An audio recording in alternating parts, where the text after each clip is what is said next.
This conference will now be recorded. Hi, good morning. Good morning, sir. Good morning. So, hope you are able to see my screen. Yes, sir. Okay. Anyway, two of you are there. Both of you have computers in front of you and you will be coding. Am I right? Yes, sir. I will be calling. Okay, that's great. So, let's get going. We are doing our regression analysis task as our second project, and we took a decent real data set of properties transacted for several years in the New York County somewhere, and we want to build a fair price a prediction of fair price of the transaction of each property. That is what we are making an attempt to do. And as I told you, the first project we are going slow, but why we are going slow is that I want you to really internalize a template of 5 major steps, and each of those major steps with another 5 steps. So overall, a 25-step approach, if you can internalize as you do projects, then you can try yourselves on many different kind of data sets, but apply the same steps in the same sequence. Then you will be in a position to build decent professional grade machine learning models. And as you practice more and more with the data sets, you will gain interest, as well as you will get more serious about doing very serious work for your clients. That is the goal. So though in this project we are going slow, the same 25 steps little differently will apply in the our third project as well as our fourth project. Then we'll move fast, but deliberately I'm going slow so that you have enough time to internalize these steps in your mind. Okay, so let's move on. So we are in the step 2 of our project, that is data cleaning. Already we have done exploratory data analysis. We applied 5 steps. Hope you're able to remember, and also what you have exactly done, what visualizations you have seen, then what uh, statistics you have analyzed, all that we have done. Now, in the data cleaning step, the previous session, we covered 2 topics. Okay, again, this we have divided into 5 steps. First, have a critical look at your data set and find any unwanted observations are there. When we talked about unwanted observations, we talked about duplicates, which is a very common problem in any data set. So whether you have duplicates or not, that df.remove underscore duplicates has to be run on your data frame, which we ran. And luckily in our data set, there are no duplicates, but still that's a very important step. And then also irrelevant observations, any observations that are not part of the problem that we are solving, that also can be removed. So we, especially those kind of things, to look at it, we have to put those count plots for all of our categorical features and quickly have a look at it. And if you think that some of them are irrelevant, like we took some examples of commercial properties in the property type kind of feature, though it is not there, if it is if at all it is there, it is a basically an irrelevant observation that we solve those problems. And then the second step we did actually is to fix structural errors. So at the time of exploratory analysis, we looked at the basement feature not filled as an indicator variable. It was filled with a float 64 and lot of blanks. So we decided to fill the blanks with 0, so that we made it a pure 1-0 kind of column. And that is on the numerical field we fix that structural error. But more of the structural errors are very common with respect to our categorical features, where each class of that categorical feature because of various reasons, lot of typographical mistakes, capitalization mistakes, and redundancy kind of mistakes will be there. So we looked at it, and we looked at the count plots, took a little bit of pause, observed something, made up our mind, and then we used our df dot replace and replaced all of them. So in the previous lesson also I told, now we are permanently changing the data frame that we got. So always whatever instructions using which we are actually modifying the table or the CSV file, better actually keep that in one cell, tell it as critical, mission critical code, because every time we have to execute those steps. Otherwise, sometimes your data and my data will be little different, and unnecessarily it will cause confusion. So we did this step. Now the third step we will do is unwanted outliers. It is a small step today.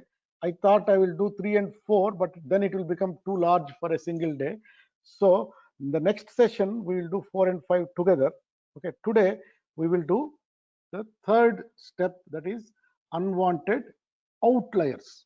Okay, so let us start that. So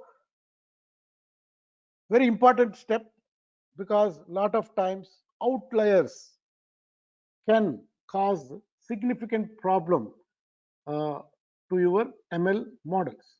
But then outlier analysis is a very important analysis. Okay, uh, we'll talk about it in this lesson. Okay, so before I talk about outliers, let us take a small example. Nowadays, all of our lot of our people are talking about this online learning inside colleges and schools. Okay, in fact, uh, every day I watch any TV debate, one or other topic is around what is happening to our kids. All these physical spaces, people are unable to go, they're afraid to go. So more and more schools are talking about virtual learning. They've built some kind of platforms or procured platforms and then using them. Let us say we want to do effectiveness of online learning kind of study, statistical study we want to do. Okay, that is our goal. Okay, so I have actually 40 students. 1, 2, 3. This is my index. 1, 2, 3, 4, 5, 6, 7, 8. 40 students are there. Okay, I have a lot of characteristics about this online learning I captured. Okay, then I have an assessment score. Final one is my assessment. Okay, one course I taught, and for the all the 40 students, name of the student, roll number of the student, address of the student, some other demographic details of the student, lot of things I have collected. And I conducted an exam after I completed a particular course for all the 40 students, again online. And then I looked at the scores. Let's say it is for 100 marks. First one scored 97%, second one 96, third one 4 marks, fourth one 88, fifth one 67, and sixth one 95, seventh one 94, eighth one 2 marks, and so on and so forth, like 90, 89, 5 marks. Okay, so this is the, let's say, assessment scores I have done. Now what do you see here? There are, if you, anyway, I don't want to calculate, but if you try to put together a mean or a median, what is the center of this data? Uh, from the data, I can say that it is something close to 90. Okay, so generally, this, can I conclude at least 90 is my average score of the participants who participated in my online course. But then there are very unusual data points or observations here with assessment scores of 4, 2, and 5. So if you put a normal distribution curve, these three observations will be away from, actually this is the mean, so they will be at least minus 3 sigma. Even below that minus 3 sigma, these three observations are falling. Okay, they are distinctly out of your normal distribution curve. Okay, so now that is what we told outlier when we talked earlier on. What is an outlier?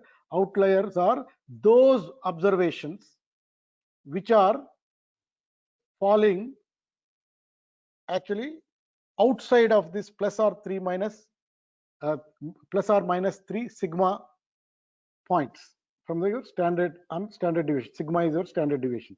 Or using our interquartile range, we tell that this is Q1, this is Q2, this is Q3. Anything falling 1.5 times of Q3 greater than that, that point we term it as an outlier, that observation. Similarly on the negative side. So now actually the problem with outliers is that when, let's say, we are building a model, or this study we are doing the effectiveness of online learning. Okay, now outliers can cause problems when we build, especially regression models. Outliers can cause serious problems. If you allow them in your data set, they may drive your model towards a little bit of a wrong direction. So ideally we have to remove them. Okay, but should we remove them? This problem, whatever problem we are solving, to understand the online learning effectiveness of a school for a particular course of 40 students. So in our model or in our analysis, should we remove these three observations or not? What do you say?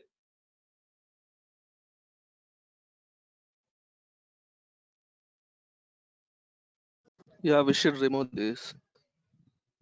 Okay. Who told that? What is your name? This is Raju, Madhu. Raju. Okay. Okay. So that's what outliers can actually drive us towards a wrong direction. But then we have to be extremely careful when we are actually deciding to remove that data points from our data set because they are outliers. We have to be extremely careful. That is why we have to perform a careful outlier analysis. Now, let's say I have not really revealed these columns still. Okay, let us say actually if you look at whatever, wherever this score is there, these are actually coming from very poor sections of society. They are living in almost like slum areas. Okay, they're having bandwidth issues. Okay, then their parents are very poor. Okay, though they were studying in your school, because of this corona, we told we will do online learning, and they also started using maybe mobile phones intermittently. Even a lot of affluent people also, internet is a still problem in our country. Okay, recently I was talking to one Mr. Balaji. He is actually owner of Vasavi Engineering College. He has been my friend. We met in a conference sometime back when I was in Talent Sprint. So I was talking to him about all these online learning, virtual classes, how Vasavi is managing at this time. Then he told a lot of tools are there, a lot of platforms are there, but when as an institution I promised every of my student equal opportunity, I am actually unable to give equal opportunity. He in fact told me there are 20 students from Jammu and Kashmir in the computer science branch. Now they left for their hometowns. The students who are in Telangana, Andhra area, in the city, they are able to attend well the courses, but those people in J&K are not able to attend every class. So now when I conduct an assessment for them, definitely they did not get equal opportunity. As an educational institution, when somebody enrolled into my college, I promised equal opportunity, but in a physical classroom I could have provided equal opportunity, but in a virtual classroom, I am unable to provide that equal opportunity. That's what he told, and it is a very, very valid point. In fact, then he made a lot of recommendations to me. If at all there is a platform, how it has to be designed.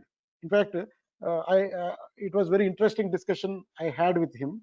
But then, if we are solving such problem, so Raju has told that we can remove. But if that is the problem, should we keep these observations or not? It may tell something very important to us from a trend point of view, and that trend actually is more important for us. Do you agree or not, Raju? Madhu, I definitely agree. Yeah. So that is why outliers are an issue, but we have to be extremely careful when we make a choice to delete them from the data sets, because at times for the problem that we are solving, they may be providing very, very critical information. So keep that in mind as we do this outlier analysis for today for our data set. Okay, so let me go back here.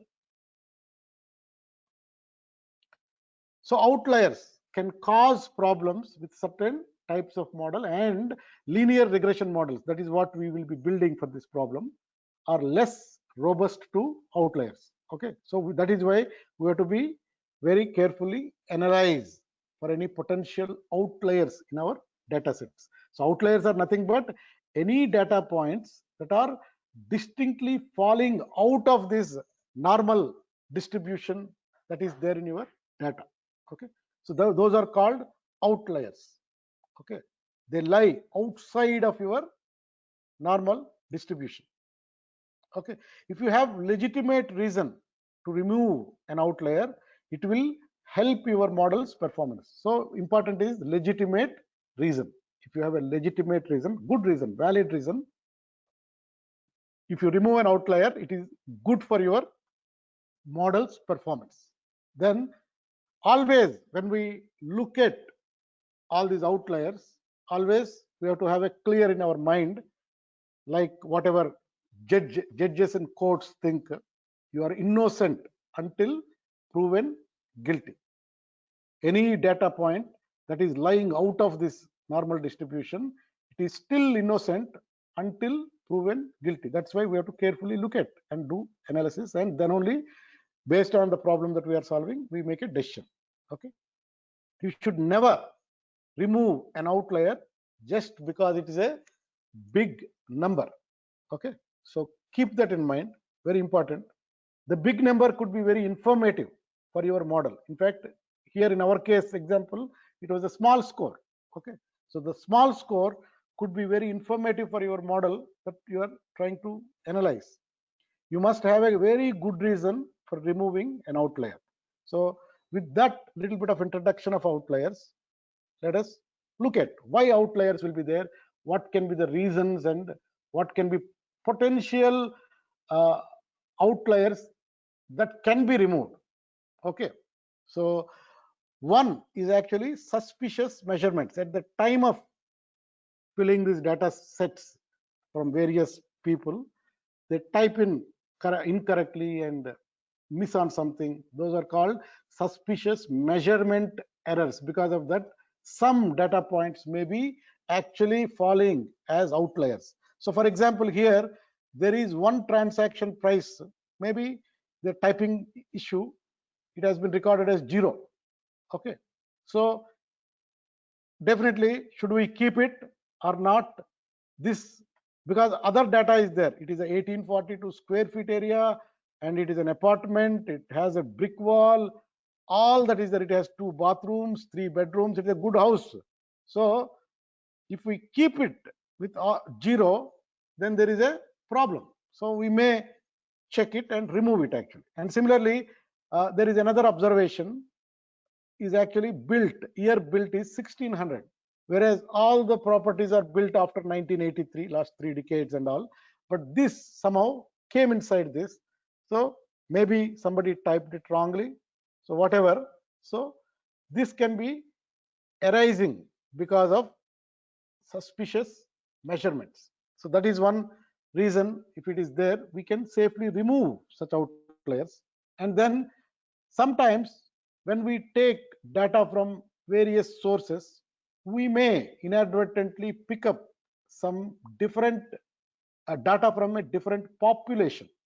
Okay, so our goal is to build a fair price transaction prediction model for some suburban apartments and independent homes around New York. That is what the data set generally comprises of. But then there is one property. Again, our properties are ranging from 200,000 to 300,000. Okay, then maybe this 3 lakh, actually this is a $3.5 million property, is also there. Again, it has 3 beds, 2 baths built in this. Then when most of the property transaction prices are same 200,000 to 800,000, maybe this is a celebrity home, some distinct data. Okay, we have to, anyway, if it has some 15 bedrooms, 2 bathrooms with some 25,000 square feet, then this price can be defended, but it is actually looks like a standard thing. Okay, so it came from a different population. Okay, maybe it's a celebrity home.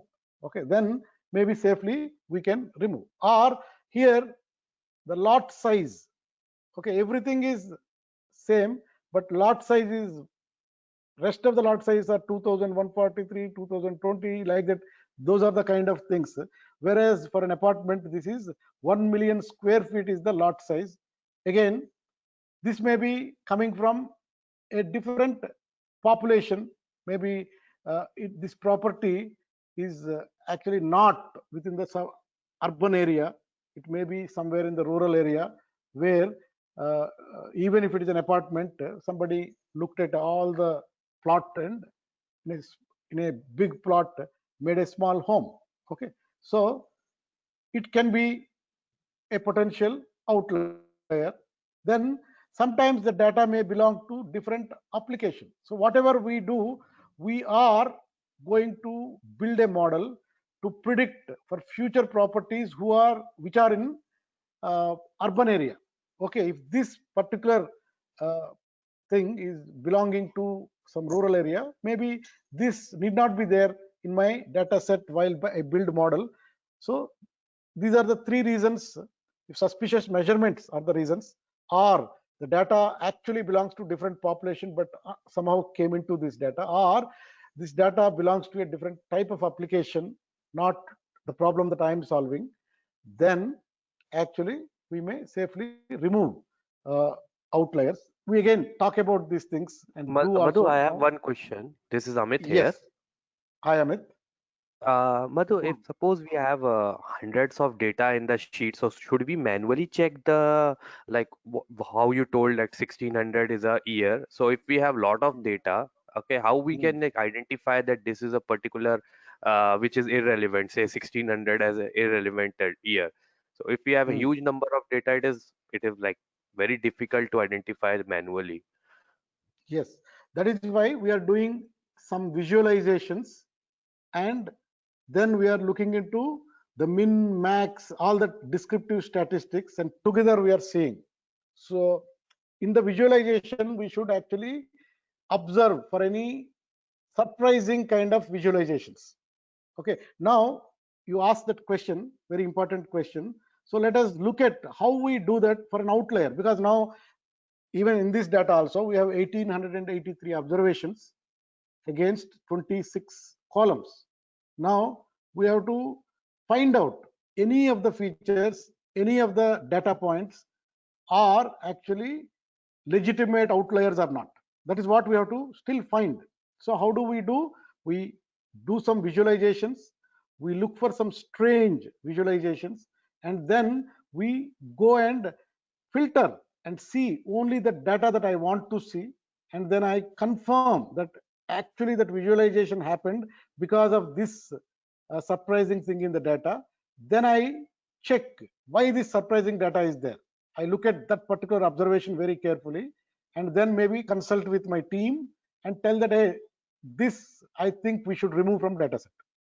So that is how we do. Even when we looked at other things, unwanted observations, as I told you, unwanted observations we can find by doing these count plots of categorical features.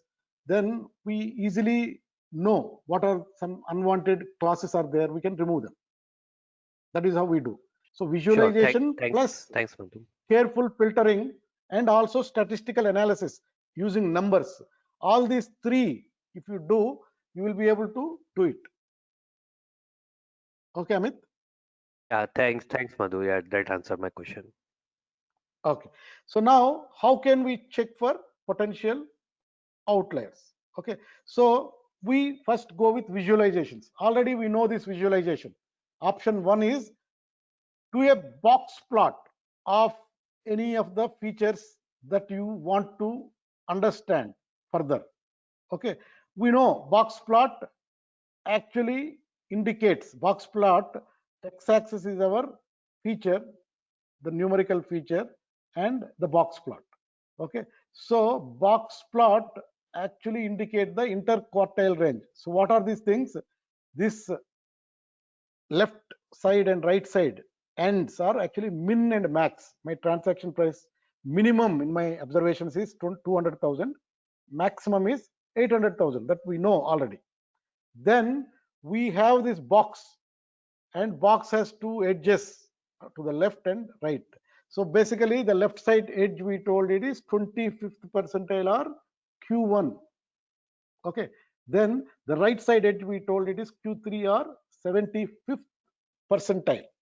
Okay, and the center one is actually called Q2 or median.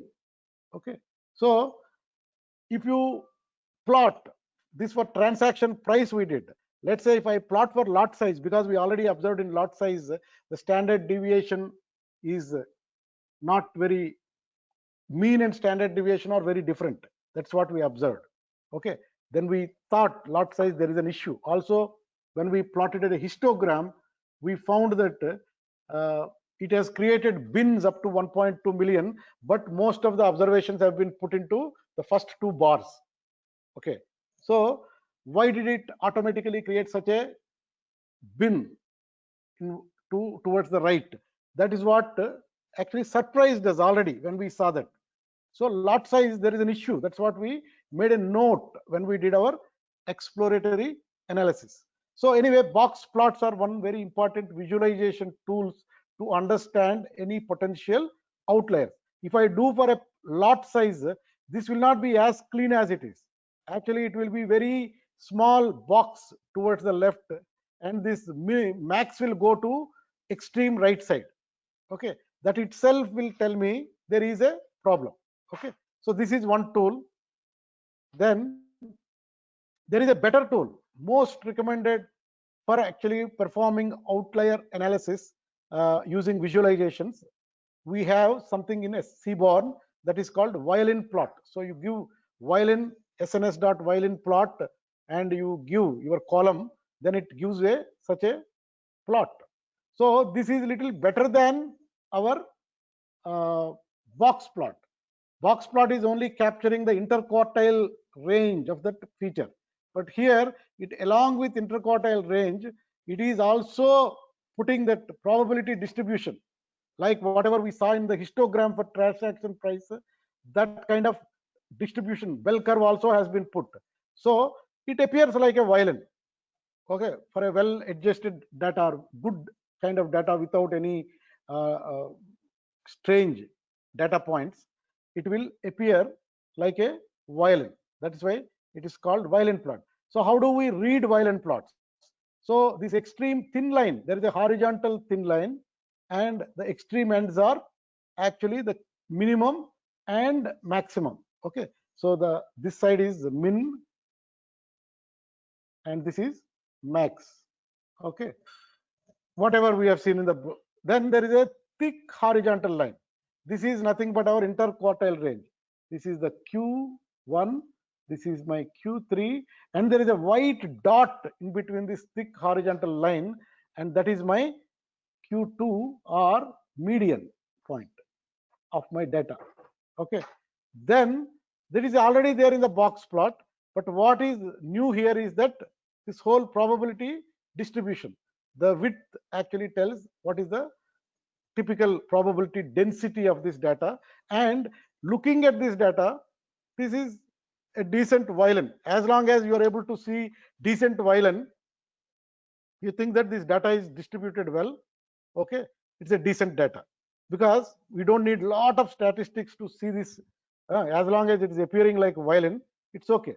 Okay, sometimes this is for my lot size. If I do my violin plot, it is no longer looking like a violin. Actually, it is looking like some weapon in one of the movies that Junior NTR uses, and he calls that weapon also something. So it doesn't look like.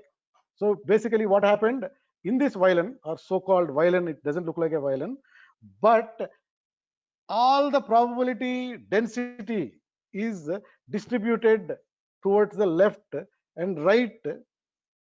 It is taken, but nothing is there. Okay, so whenever you see such violin plots, you should be surprised.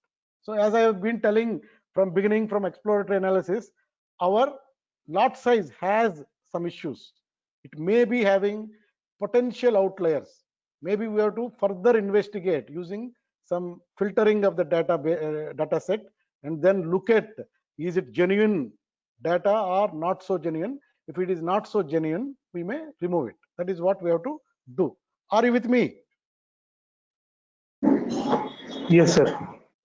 Okay, so now good reasons for removing outliers. Already I talked, I will repeat one more time. Suspicious measurements that are unlikely to be real data. That is one thing you have to, it's a good reason for removing outliers.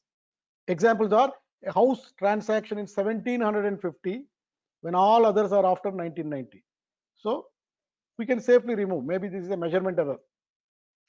A house with transaction price of $0.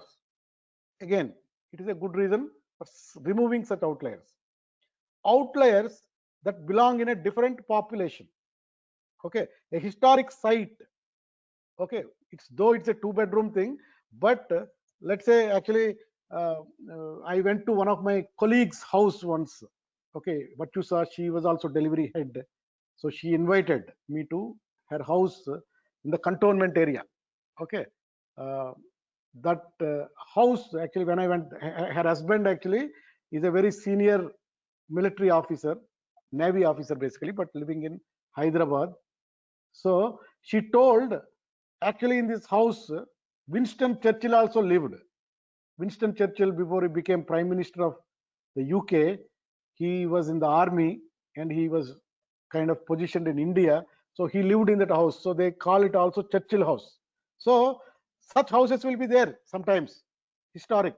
Then though they may be having 2 bedrooms, 3 bedrooms, and square footage also is not great, but because of some historical value, they may be sold at very high. So that may be not a member of our population. Otherwise, this unnecessarily will take us in the wrong direction. Such a house we can remove actually.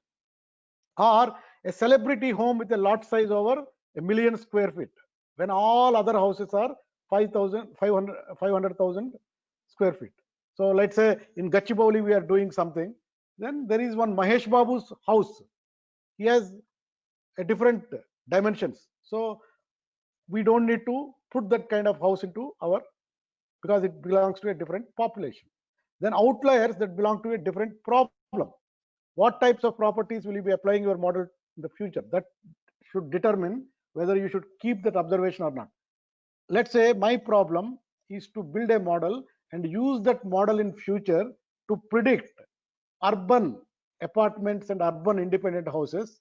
That is my prediction model's role in the future. Then I'll check whether particular outlier is within this problem or not. If most of the houses you are trying to predict are homes with lots under 500,000 square feet, then including the one with 1 million square feet will probably hurt your model more than helping it. So on these 3 types of reasons, we might remove outliers. So now let us do some coding. So what you have to do is that you run whatever the mission critical code so far we did, import all the libraries, then read our pd dot read underscore csv, and let us do some plotting and understand these outliers. Okay, so start doing that. Okay, first do that. Let me go here. So my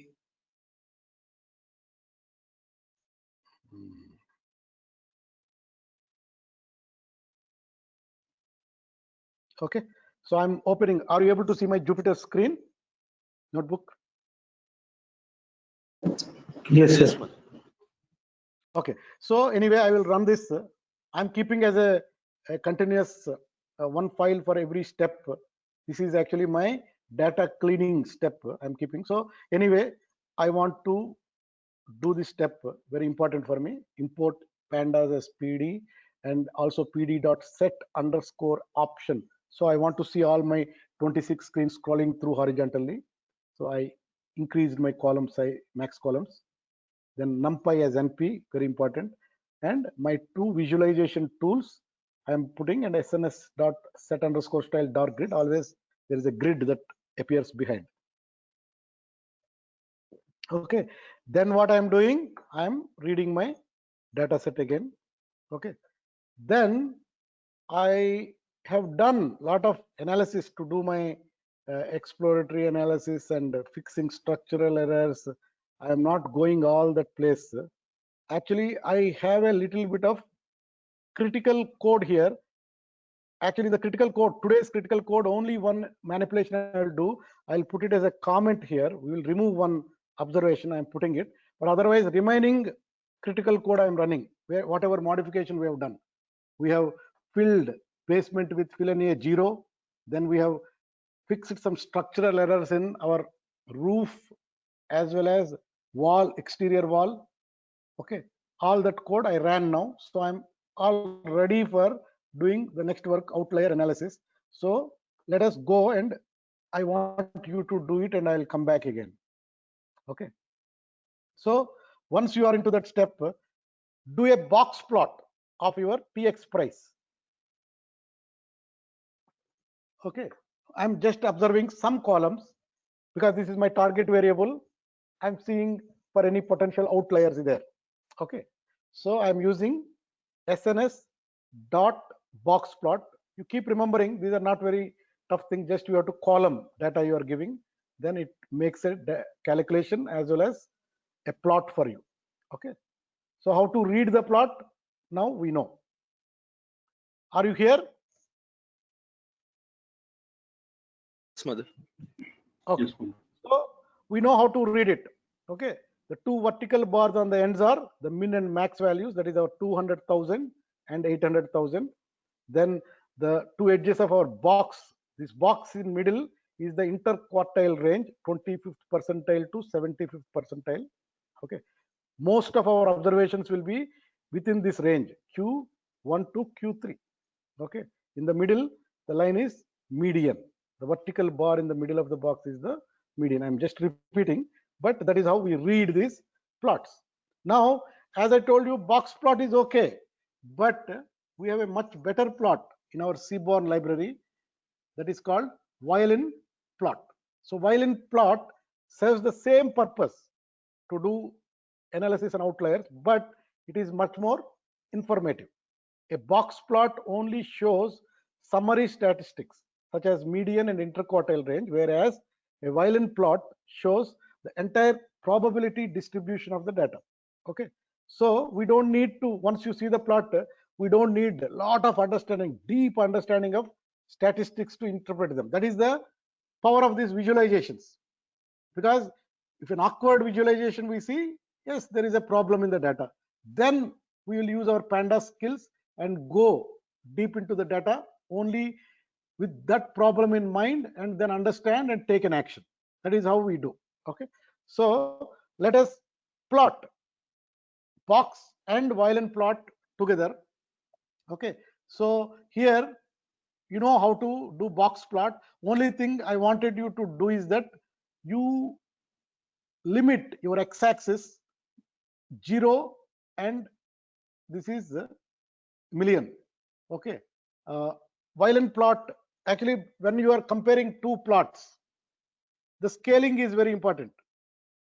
You can see without xlim that instruction, if you do, box plot will take x-axis from one value to another value, x-axis will be different, and then your violin plot will do it in a different way. So if you want to compare these two plots, then you control your x-axis with that limits, okay, 0 to whatever, a million, okay, that is actually 10 lakhs. Okay, so do that and tell me whether you got these two plots on the same scale. If you don't get on the same scale, I'm assuming that violin plot takes that kind of thing because it is producing little bit of ends will be little limited to higher limits. Otherwise, you put this plt.xlim even in this instruction also. Then we can compare these two plots. Yeah, Mother, I got it. Got it? Okay. Shall I move forward? Okay.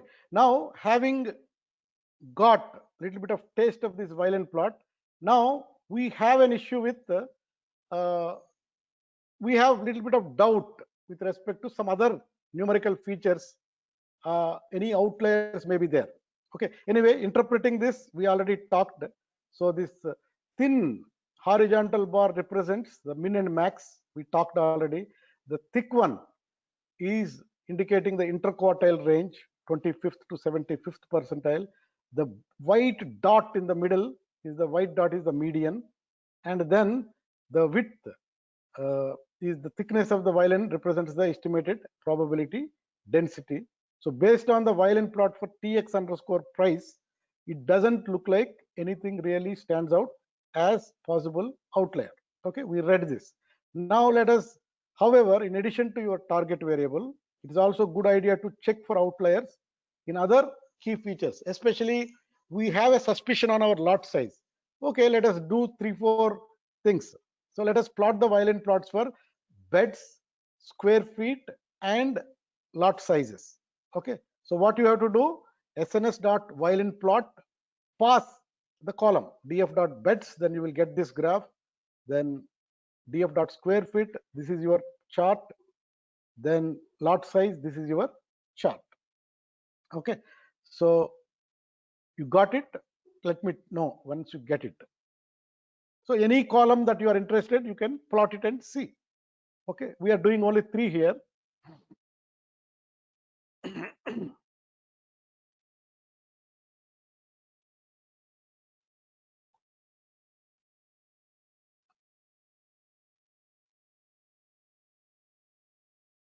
Okay, you got it?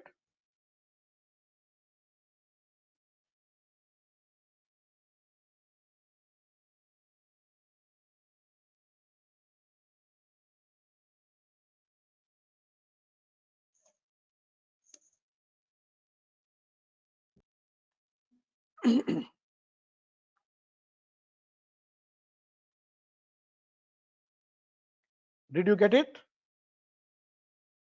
Can I move forward? One minute.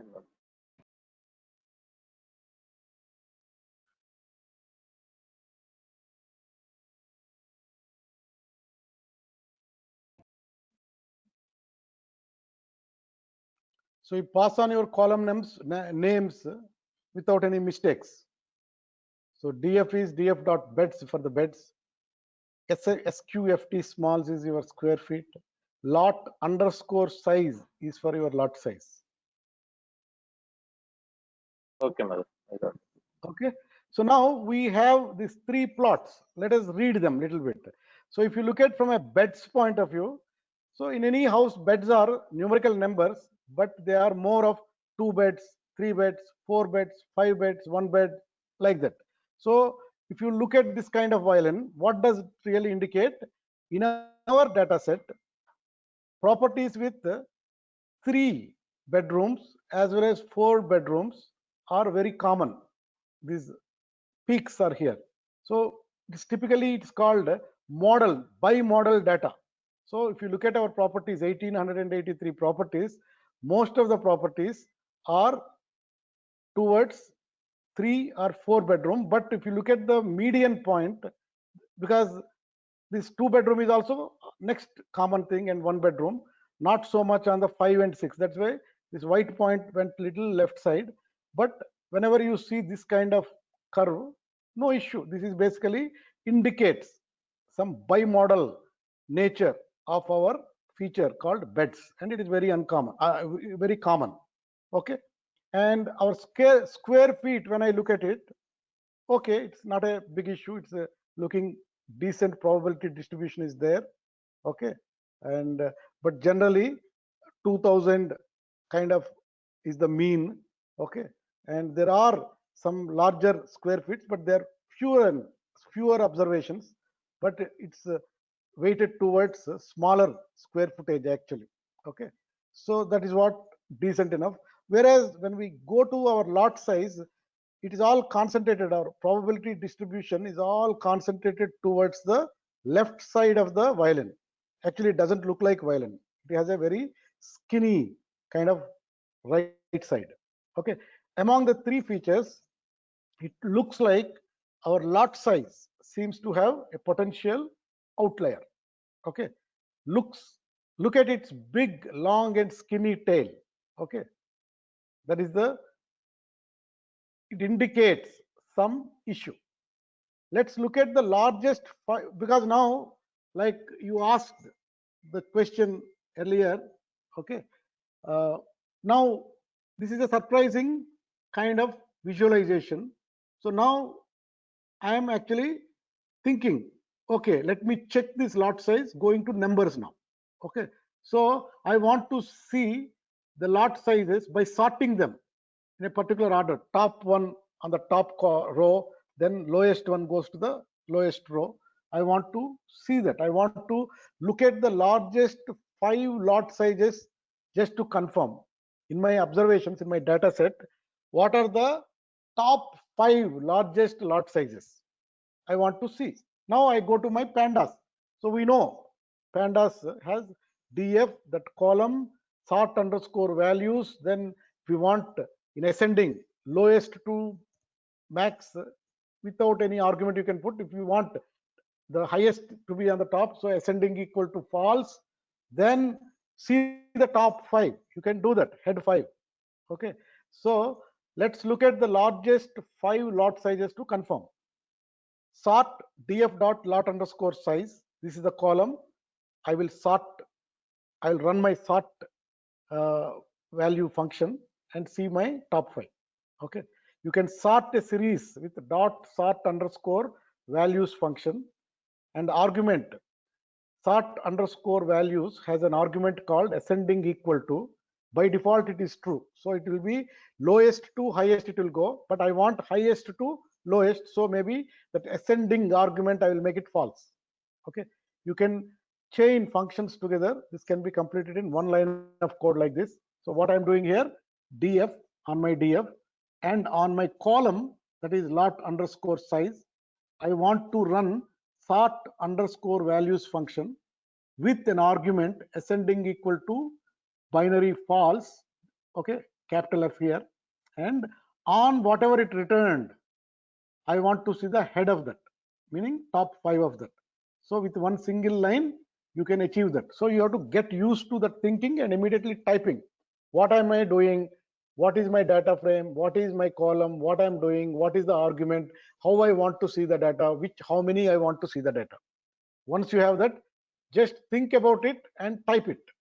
Anyway, you have documentation, and if you wrongly type it, it will give an error. But think in pandas when you want to look at the data, because Amit, I think, asked that question. In a large data set, how do I know? Yes, that is a very pertinent question. How do we know? That is where actually pandas can be very helpful to filter it and see whichever way you want as quickly as you need. Did you do it? Yes, sir. Okay, so let us look at our top 5 observations. Okay, the largest property has a lot size of 1.2 million square feet. The next largest is again 436,000 square feet, and so there is a huge difference between this observation. This is the index 102nd property is having unusually large lot size, whereas rest of the top 5 are actually below 50,000 actually.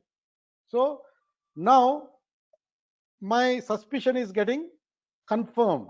But then, as I told you, proven unless what is it? Guilty until innocent Innocent. until proven guilty. Yeah, innocent until proven guilty. So now I want to filter only this observation, my 1 or 2, and see what type of property is that. Okay, maybe I am filtering my DF. Okay, using a Boolean DF dot lot size. I want to filter with a Boolean on max function, whichever has the lot size max value. On that I am using my Boolean operator, so it will filter and show me only one observation, and that is my 102.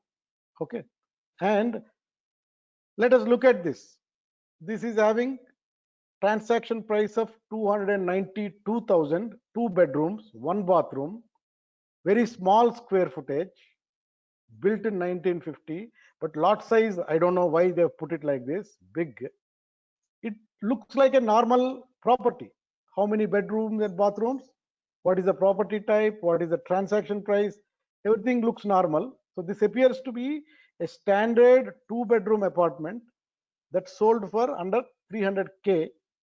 Thus, it is a very likely that this property's lot size measure is an error. Okay, somebody, whole compound, they have, like, I'm living in an apartment right now. My apartment square feet is, I know, but it is in a gated community. I have a 14-acre area. In that, anyway, when we buy, they will give some, I think, plot. Also, we own some little bit of plot, but we don't put 14 acres as of my lot size, definitely. Okay, something happened to this apartment or a house, something. So perhaps the measurement took the entire lot size for the entire apartment compound. Okay, so maybe it is a genuine outlier, not genuine, it is actually an outlier where we can remove them. Okay, so did you get this up to here? Have you seen this particular property and analyzed for yourself? Yes. Yes, sir. Okay, so now we almost pinpointed the issue, and we have decided, we have used our principle that innocent until proven guilty. So now it is guilty, we will punish it now by removing it. So what I am doing here, let's remove observations with lot size greater than 500,000 square feet. Okay, you can do many ways this deletion, but the smartest way is, now we know that you actually use this Boolean mask df dot lot underscore size less than or equal to 500,000. Anything less than or equal to 500,000 only you keep it, okay, into the df. Rest of the things you remove it. That is what it really does, that this Boolean mask.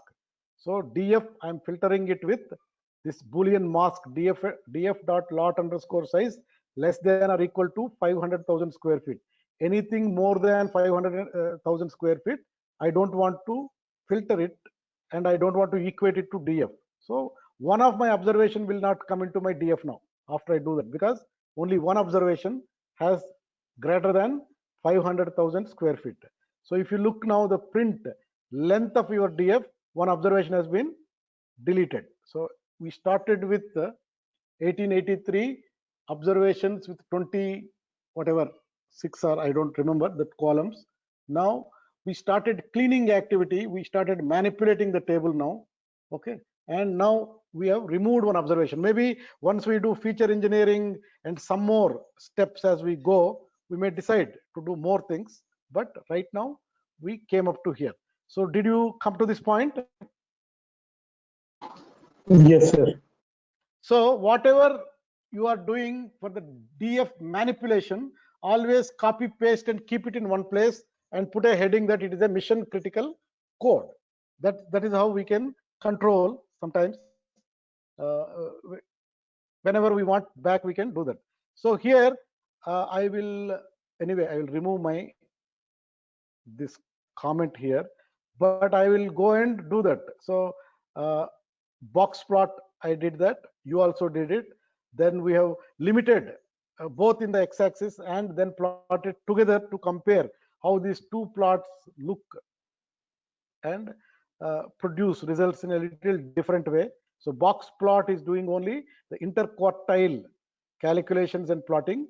Here it is doing interquartile plus some probability distribution.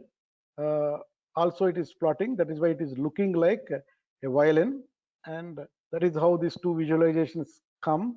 Then I got interested with violin plot and chose to do it violin plot for my beds, my square feet feature, and my lot underscore size feature, where already I have a doubt and suspicion on my lot underscore size. So I did that. So the first visual indicates for my beds. So it's a bimodal data, not very unusual in this. Then square feet, again, it is also not very unusual. But when it came to my lot size, there is some unusualness. A skinny right side, all the concentration in probability distribution is concentrated towards the left. So there is some observation or few observations which are actually very far off from your median. That is why it is showing such a visualization. So then I got more inquisitive about it, my lot size column.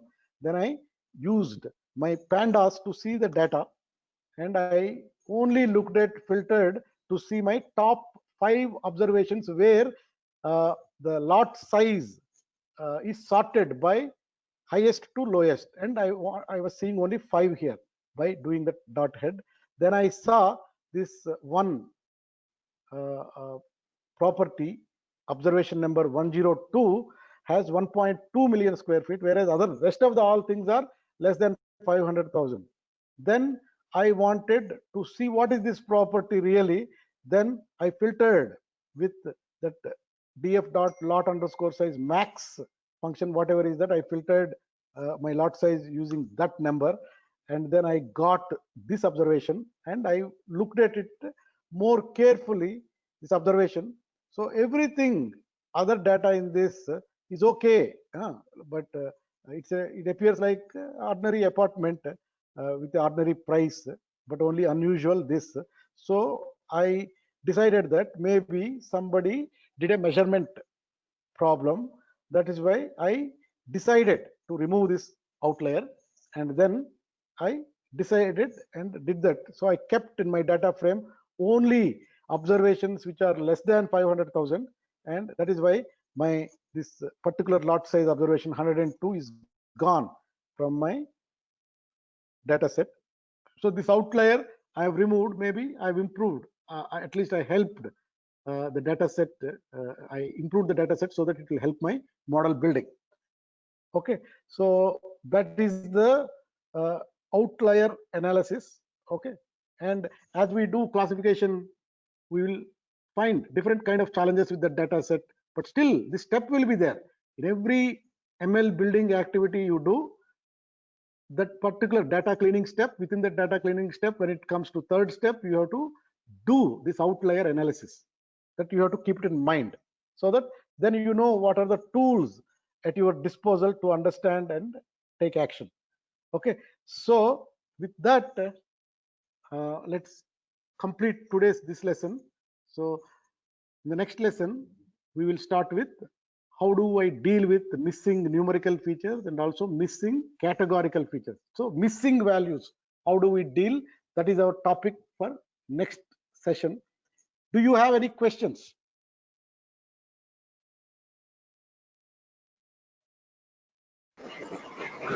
Sir, next session is tomorrow. Now that let us talk about it. So my software testing course is done. Okay, some of you may not be attending, but that is done. So there are options like I can do every day 9 to 10, so that because there is no other session. So, but again, I want to see how are you ready or not for that. So maybe what I will do is that maybe I'll check right now.